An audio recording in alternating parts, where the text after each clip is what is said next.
Bonjour. Hope everyone's having a good time. Quick shout out to my daughter Izzy, who's watching at home.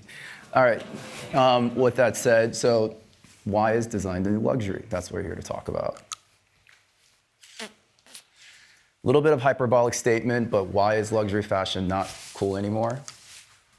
I think there are many reasons, but COVID-induced are some of that. People are spending more time at home, working from home, doing Zooms, right? So naturally you're spending more time in your surroundings are gonna be furniture and other things. Again, we're focused kind of more on millennial Gen Z, and I think part of it too is the social norm has also changed. People are dating more, consuming content, and of course, ordering food from their mobile devices sitting at home. I think the other part though that's interesting is that in some ways, luxury fashion has become commoditized, or another way of saying is overexposed. 10, 15 years ago when I got into fashion or collecting things, it meant something to find that Murakami bag that Kanye's carrying and finding a certain sneaker. But I think now we see it anyway amongst our friends, more and more people kind of dressing the same, or perhaps, it's become just another thing that you do. All right, so what is next? And this is why we're here. I think this is Imran's favorite slide. In our opinion, it's the two-door G-Wagon and the pull-on dune sofa that Frank Ocean is laying beside. He doesn't like this picture, actually. What's that? He doesn't like that photo, you did tell me. That's, by the way, Stefon Diggs. If you don't know who that is, he's probably the stylish American football player who's also very into fashion. Happens to have a two-door G-Wagon vintage, also many things from pull-on. Some of the other items that I think, a lot of people that we're friends are into, hi-fi audio, a MaxLam chair, a Gaelanti table. There's something about collecting something that nobody else has. And I think discovery used to be, what really, catapulted fashion. But I think now it's sort of home design related. All right, so who are some of the people that you would recognize that are into design? Maybe you can start with Brad Pitt and Yeah, this is the studio in Miraval that we participated to, but we didn't design. We worked with Damien on this, and I think Brad Pitt is a big fan of design, so it was an amazing project. I think now it's maybe the best music studio in the world, and everybody's going there, from Trav to Justin Bieber to Kendrick Lamar. Everybody went to the studio now. Then, of course, Travis Scott, who I believe has 3 dune sofas from you. I don't know if I can tell that. Oh, sorry. Well, I just spilled the beans there. Elsa Husk, obviously a model, but she too has a vintage two-door G-Wagon. And then, of course, that's a recent cover of Diplo with his property or house in Jamaica that he put together. And then, last but not least, obviously, we had Jens earlier with Skims. Yeah. Kim Kardashian's a big design fanatic and also a collector of pull-on. Yeah, actually, we made the piece for Kanye, but she kept it. This is what she kept. There you go. And she changed the color. All right. Having said that, though, there are luxury fashion brands that we think, are authentically, leveraging design as part of what they do. So Bottega Veneta and Matthew Blazy, the last couple of shows you may have seen featured, furniture, and Jonathan Anderson and Loewe also, I think, have done a really good job of integrating design. And then, of course, yesterday's guest, Jacques Mus, that's a Gaelanti collection that they launched not that long ago. And so who are some of the designers? In many ways, I think they are the new creative directors, artistic directors that could lead culture. That's Max Lamb, actually a UK designer, Samuel Ross as well, a good friend of ours, Sabine Marcellus. And then last but not least, another friend of ours, Devin Ojas, who's sort of bringing back this hi-fi audio movement. A lot of things are getting more, becoming more analog. And Devin's done an amazing job with the speakers. And I'll sort of leave you with a couple of images featuring pull-on stuff. And I would love for Benjamin to tell a little bit of story behind how it came to be. Yeah, so just to quickly introduce myself, I was not really destined to be in the design business. I started my career as a rapper when I was like 15 years old. Like, my father was not the big fan of rap music, but he was kind of proud that I was doing something that was my personal choice. And so, strangely, after he passed in 2009, I felt like really the need to connect with him in a different way. I was not interested at all in design. I just grew up in his environment. So I infused in it. And so I went into the archive after he passed to sort of, I think, create a new relation with him. And so I was obsessed with the rejected pieces, meaning the pieces, some of the pieces my father created in 60s, 70s were very famous, but other have been just prototyped and rejected. So they gave it back to him. And this is the pieces I grew up on. So actually, to me, they were the best, but nobody knew them. And at some point, I had the occasion, I think, thanks to the fashion business, actually, the first person who really helped me was Azzedine Alaïa. So once I went to an exhibition and I saw a prototype my father created and I grew up on. And I was very touched and moved by the fact that it was now a museum piece. So nobody can technically sit on it anymore. So it's great that it's in a museum, but at the same time, very sad that it loses the function, which is very important in design. And so the same day, I was invited by Azzedine in one of his beautiful dinner around the Schnabel table. And I was next to him, and at this moment, I was a bit shy, and I didn't know what to tell him. And so I shared with him this emotion I had in the exhibition. And then he told me, like, tell me how much money you want, and I will give it to you, and then you can produce one for me. And so there will be one out of the museum.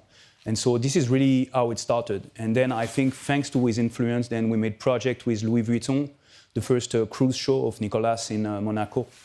Then we met Michael Burke, our Shout out to friend. Michael Burke, yeah. Yeah, and so Michael Burke also really helped us to make to Meissen the first ever exhibition, producing those pieces. So they've been very, very helpful for us.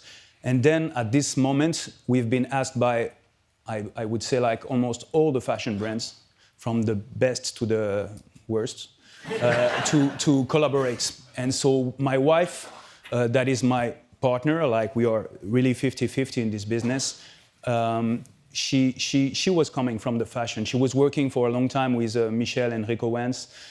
She was doing like a very architectural knitting called Le Moine Tricot before. And when we started to work, she was very, she told me we have to say no to everything because we don't want to get, because fashion is amazing, but also fashions can kill you very quickly. So we decided like we have to move from that, and we have to build our company very slowly, organically, and not go crazy and do everything. So this is what we did. So we are still a very small team. It's a very small business, but I'm seeing it a bit as a sort of a foundation and also a commercial project that is funding this foundation. So we are doing exhibition, we are doing books, and we are doing projects all around the world. Like tomorrow, I open an exhibition in the Donald Judd Foundation in New York. We are doing a project with Travis Scott in Vegas this weekend. And we have many, many projects like that. And so we are very excited to continue. I'm sorry, I was long, no? No, I know. Yeah. Benjamin told me, yeah. So we'll kind of talk about what's coming up next, but he's being modest in a sense that, you know, you're saying no and there's a lot going on. But I think culturally what's really important too is not long ago, a couple of weeks ago actually, a rapper named Westside Gunn had a song called Pull On, Pull On, Pull On. Yeah, we so wanted it's it in to the be cultural entrance. zeitgeist. Yeah, and I think what's really interesting, you know, he mentioned his wife Alice, and it's a family business. In many ways, it's analogous to, let's say, an Hermes, or we talked about, you know, Balenciaga, but why couldn't, right, Pull On, Pull On, Pull On be the next big luxury brand, house, family-owned? This is, of course, something we are a bit crazy, so we like to think to everything. So my father really have a style. So in many ways, this could be developed and create a real project. But for the moment, we are not at this stage. I think we really have a lot of work to do with like museum work and continuing to develop those pieces. So we're gonna get it slowly. Yeah. The one thing that I also wanted to talk about though is, I guess, you know, I sped through the slides because we had a lot of images, but, you know, love your opinion too on, right? Like, why is design the new luxury?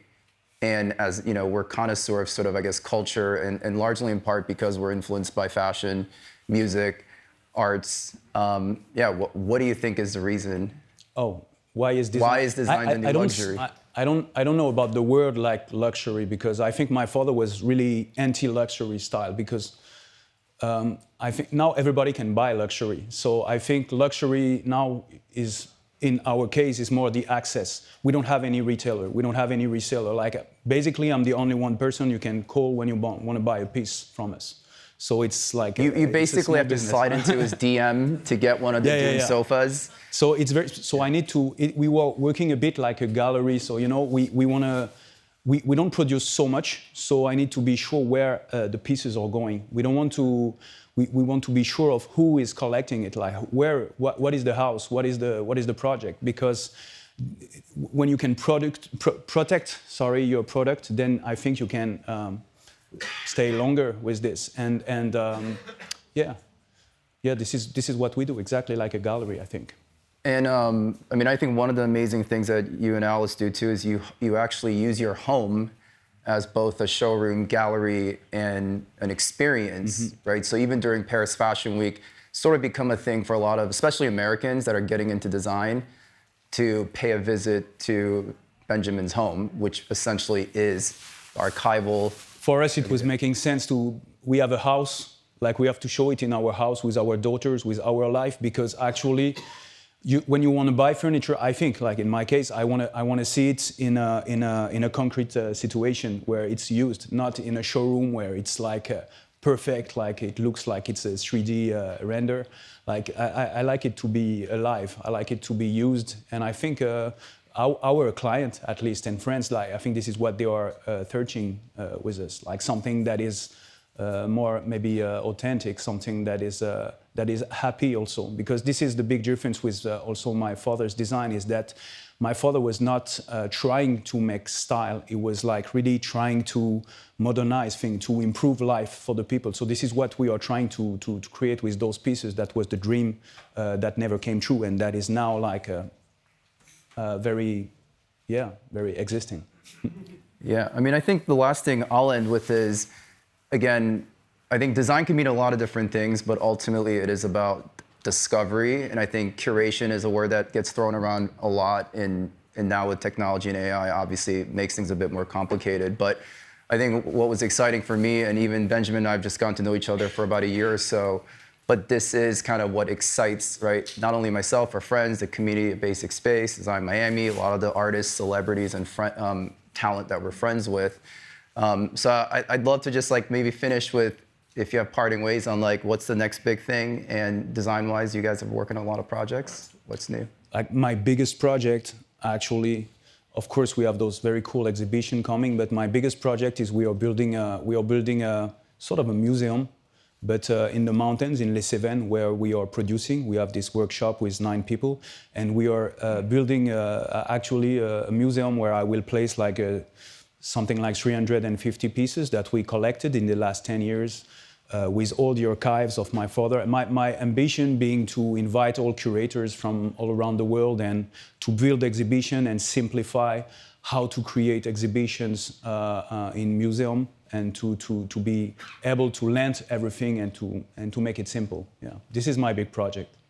Yeah, I can't wait to visit that. Well, thanks everybody for your time, and Imran for hosting.